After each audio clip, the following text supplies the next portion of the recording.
night shift, like you just type process like checks and deposit slip like 10,000 a night. I mean, to be honest, I don't like that job. But that experience really motivated me to work harder in school, to realize my dream, because I don't want to work at the proof center type checks like all the rest of my life. And then the next thing was about like time management. How can you like work and also go to school and also do extracurricular? It's just like how you manage your time. Properly. Like I was saying earlier, it's all about your priorities, right?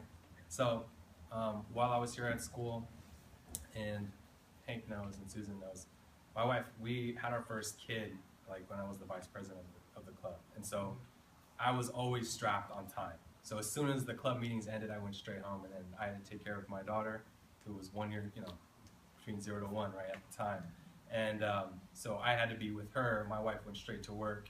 She works a night shift. I'm, at school during the day, so we just, flip-flop. We hand the kid up, hey, nice to see you, go do your thing, right? So that's what we're doing. So when I'm at home, I can't do anything literally until my daughter goes to sleep. So when she goes to sleep, that's when I do homework, right? So you can fit in time, right? It's all about priorities. Is it important to you, right? Do you want to grow? Do you want to have something more for yourself, right? You have to look down the road and think about what you're doing as investing in your future, right? Yeah. If you're not investing in yourself, nobody else is going to take the time to do it, right? It's totally up to you. Yeah. If you don't think you have the time, then you have to realize that down the road that may affect you, but you have to be okay with it. You know what I mean? Yeah. So it's totally up to you and how you set your priorities, because you're the one who's going to live your own life. So I would really advocate that you try and find time to do it, but if you can't do it, if you're working at the same time, what are you learning at your job, right? Like think outside the box and what skills you're actually developing at that job, because that may be just as important as being part of a club. So if you're doing something there, think about it that way. So just think about what you're doing and just make sure you're listening to priorities. Does your daughter have a sibling? Yeah.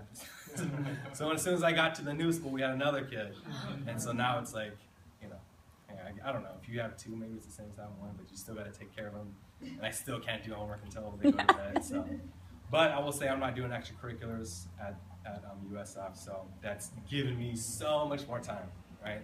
But believe me, I wish I could. If I could stay at school all day and learn, I mean, once you get to a 4 year, like I said, you have so many opportunities. I really feel like I'm missing out on a lot of opportunities, but then again, because I'm taking care of my kids, I'm learning so many new things, right? Like, and this is all applicable maybe to my job someday of managing other people, right? So you're picking up on these cues, right? And they don't understand what you're saying, so you kind of have to learn to accommodate them, right? So whatever you're doing, you can learn from anybody. Just like networking, you never know where opportunities are going to come from, so you just go out there and you do it, and you just hope for the best.